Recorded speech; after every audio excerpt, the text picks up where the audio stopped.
Bona tarda a tots i a totes.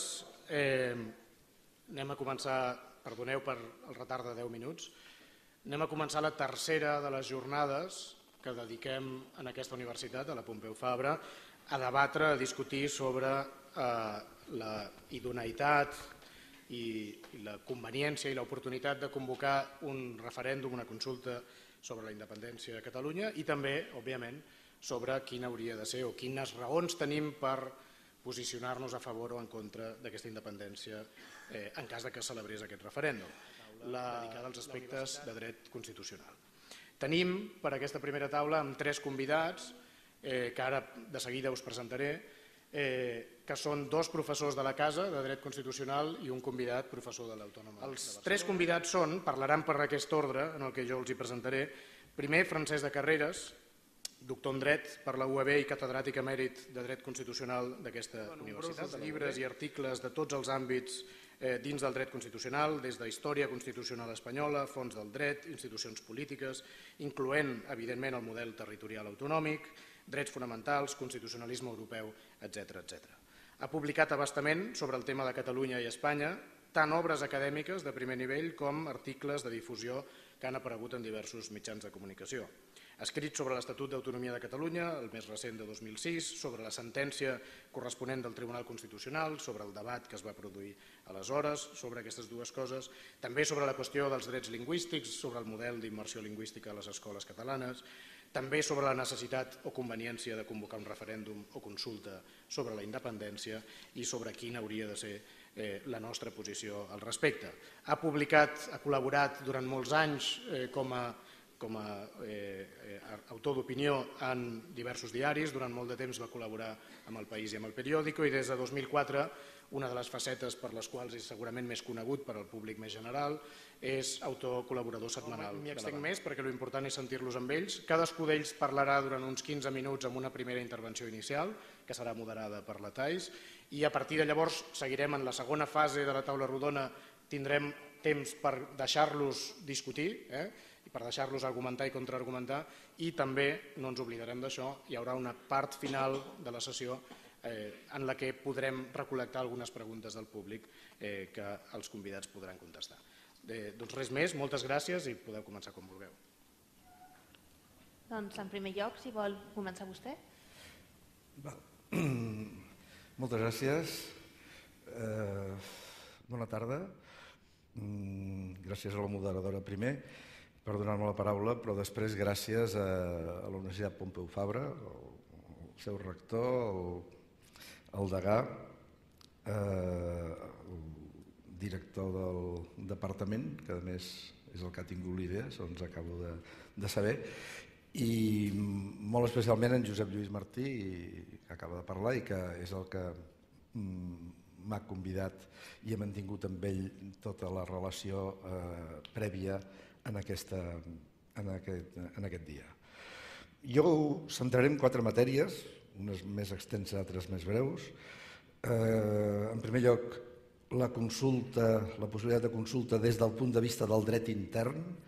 En segon lloc, la situació que quedaria una Catalunya independent dins de la Unió Europea.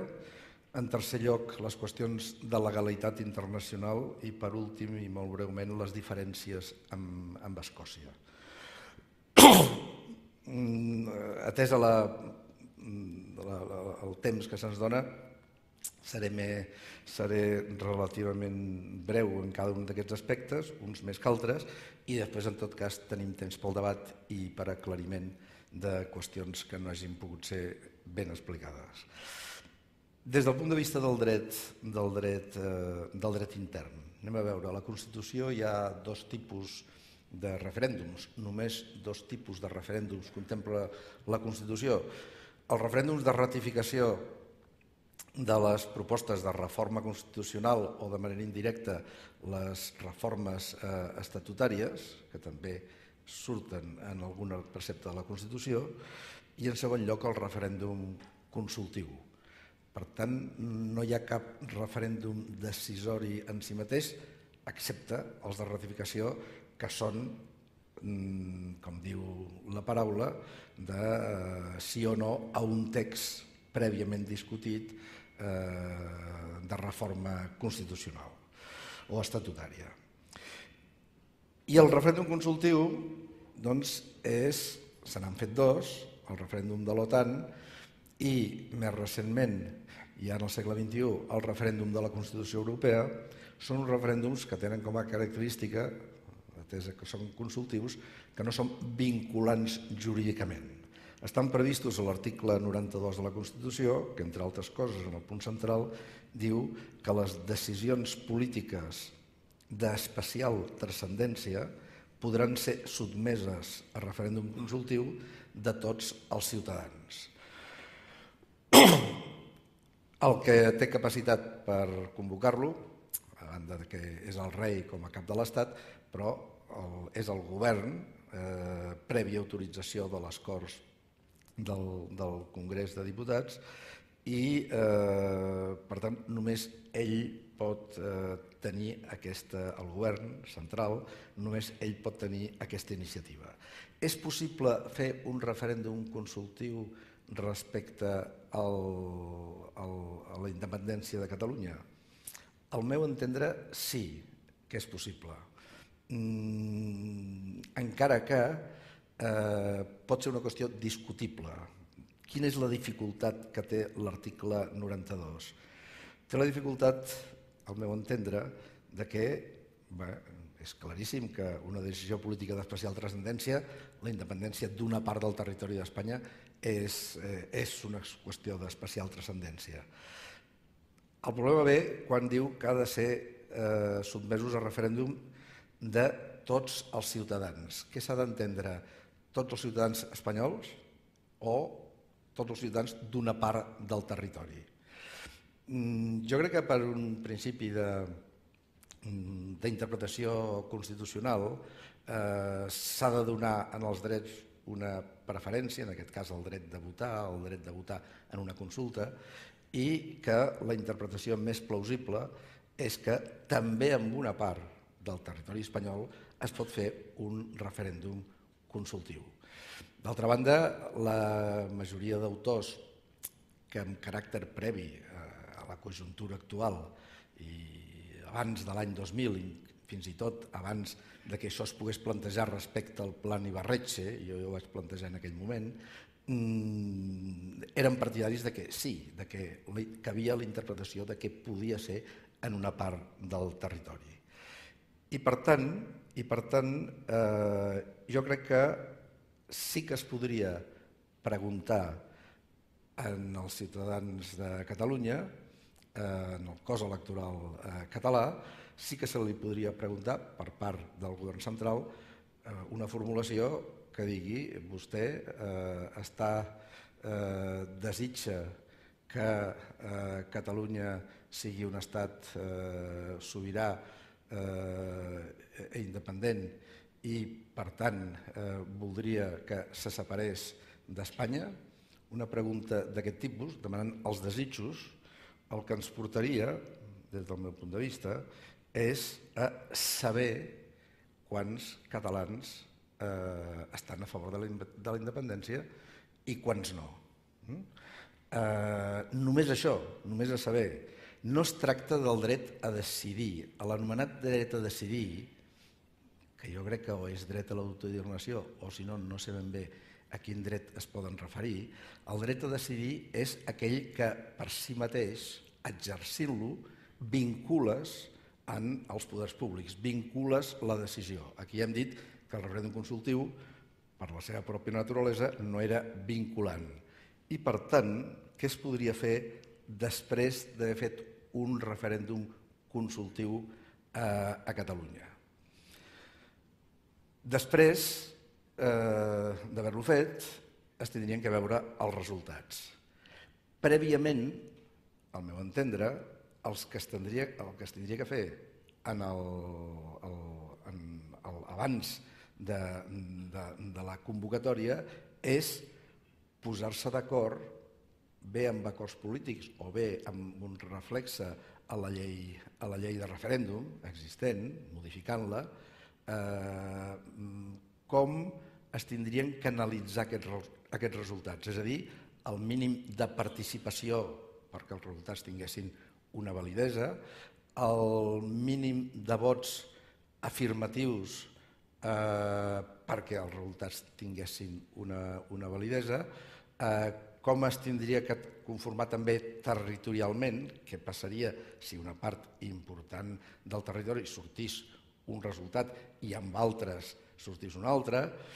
Aquí tenim un exemple, i de fet l'interpretació que jo faig del 92 va en aquest sentit, un exemple que és el Canadà i el cas del Quebec, el dictamen del Tribunal Constitucional del Tribunal Suprem del Canadà de l'any 98, la doctrina que d'allà emana, que en podrem parlar si voleu després, i finalment la llei de la claredat que es va dir, auspiciada pel ministre Stefan Dion, que va establir tots aquests supòsits. Això ens podria servir de model com a referent per fer-ho també aquí. Una vegada fet aquest referèndum consultiu, veient els resultats, veient com aquests resultats s'han d'interpretar a la llum d'aquests acords polítics o jurídics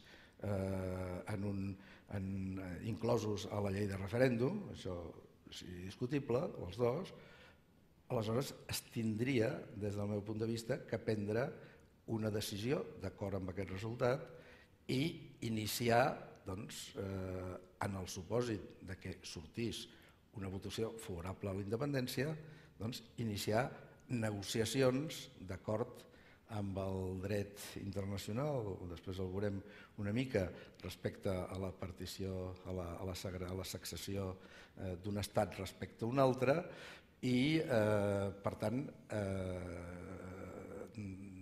respectant naturalment sempre, d'acord amb la doctrina del Tribunal Suprem del Canadà, respectant els drets de les minories i que no hi hagi una disminució de drets de tots els ciutadans. Finalment, hi tindria que haver un altre pas importantíssim, que és el canvi de la Constitució, la reforma de la Constitució espanyola. La Constitució espanyola contempla un estat en el qual s'inclou Catalunya i en el cas que Catalunya hagués votat a favor de la independència, complint els paràmetres establerts, els partits, sobretot majoritaris, però diria bàsicament els partits que estan representats en el Congrés dels Diputats, tindrien que arribar a un acord el més majoritari possible per recomanar als ciutadans d'Espanya dient, escolta'm, per principi democràtic nosaltres estem amb aquesta posició i en conseqüència seguir els procediments de reforma constitucional que estan establerts a la Constitució. Dins de les preguntes que ens ha plantejat per part dels organitzadors n'hi ha una que la contestaré molt breument, una que diu: hi ha alguna possibilitat jurídica de celebració d'un referèndum al marge de la legalitat constitucional, com sembla haver suggerit el president Mas? Doncs realment possibilitats n'hi ha moltes de fer votacions, però possibilitat jurídica de fer un referèndum al marge de la legalitat constitucional, és a dir, jurídica en el sentit conforme a la llei, òbviament no n'hi ha cap. Per tant, aquest és el primer punt que volia plantejar. Segon punt, i em queden 4 minuts. Bé, segon punt, legalitat europea. Jo crec que és clar, després ja ho acabarem d'arrodonir tot, jo crec que és clar que la Constitució, que la Unió Europea, en els seus tractats, que són uns tractats, com diu el mateix nom, entre estats, és a dir, la base legal de la Comunitat Europea, de la Unió Europea, és un tractat. Això implica que tota successió d'una part d'un territori d'un estat constituït amb un estat diferent, doncs queda fora de la Unió Europea. Jo crec que això, en aquests moments, després d'unes vacil·lacions per part dels polítics catalans, ha quedat suficientment clar. I, per tant, el que tindria que fer una Catalunya independent, constituïda com a nou estat, seria ser admesa de nou a la Unió Europea a través dels procediments que aquesta preveu, és a dir, un procediment d'admissió com a candidata, en el qual Catalunya com a candidata, en el qual tindria que ser per unanimitat, una comprovació, a partir d'aquí, de ser admesa com a candidata i posada a la llista, doncs una comprovació per part de la Unió Europea de que es compleixen tots els requisits que estableix ella, estableix la Unió Europea amb uns acords, els dits acords de Copenhague, si no m'equivoco, i per tant Catalunya tindria que llavors tenir un banc central, els supervisors, tindria que tractar-se a veure el pressupost, quina és la seva comprovació en el pressupost comunitari, quin és el número de funcionaris que tindria dins de la Unió, el nombre de parlamentaris dins del Parlament Europeu, el nombre de vots en el Consell, etc. I per tant ens trobem amb que tindria que passar per un procés llarg, un procés que entre l'admissió i després l'aprovació, l'admissió com a candidata i després l'admissió com a membre, doncs ens aniríem, si no hi ha inconvenient, si tots els estats, els 28 estats hi estan d'acord, atesa la unanimitat, doncs es trobaríem un interregne d'uns 4 o 5 anys com a mínim, i si hi ha algun estat que estigui en desacord, doncs ens podríem anar molt més lluny, al qual Catalunya estaria situada com a estat, quedaria situada fora de la Unió Europea, podria establir acords amb la Unió Europea, però no tindria els avantatges que es té estant a la Unió. Per tant, aquest és el plantejament de la legalitat europea. La legalitat internacional, òbviament, Catalunya no té dret a l'autodeterminació. El dret a l'autodeterminació que contemplen els tractats internacionals i la pràctica internacional que s'ha donat és o bé per situacions colonials, en el qual un territori té uns drets molt inferiors al de la metròpoli a la qual pertany, per suposat no és el cas de Catalunya respecte a Espanya, o bé hi ha una situació insuportable de violació de drets fonamentals que tampoc ho és. I per tant no hi ha un dret a l'autodeterminació. Podria tenir independència? Sí, hi ha els sistemes de ruptura o de successió pactada entre l'estat que es vol seccionar i l'estat mare, diguem-ne, l'estat matriu. Tot això, amb aquests acords es tindrien que contemplar moltes qüestions, segons la legalitat internacional. En primer lloc, els drets de les minories, en els quals que hi fossin, que segurament seria evident que n'hi haurien, des del punt de vista cultural, idiomàtic, etc., que també estan regulats en els tractats internacionals, i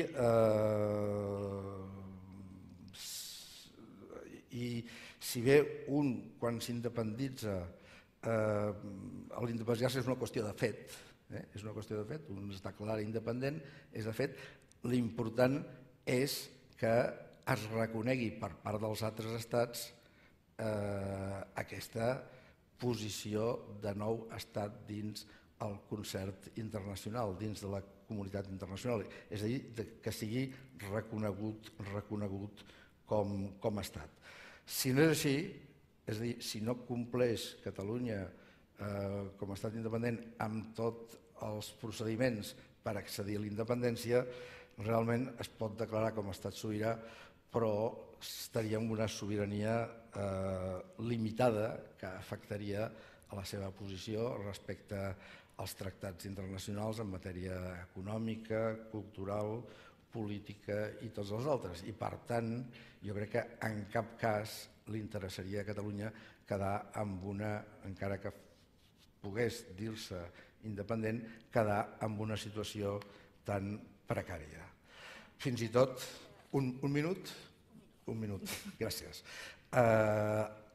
D'altra banda, amb tot això hi tindria que haver el repartiment de béns, entre ells el deute públic, i això també hi ha un conveni, el conveni de Viena del 83, que ho regula i també ofereix moltes dificultats. I per últim, en els 15 segons que em queden, diferències en els punts que ens plantejaven els organitzadors, diferències amb Escòcia.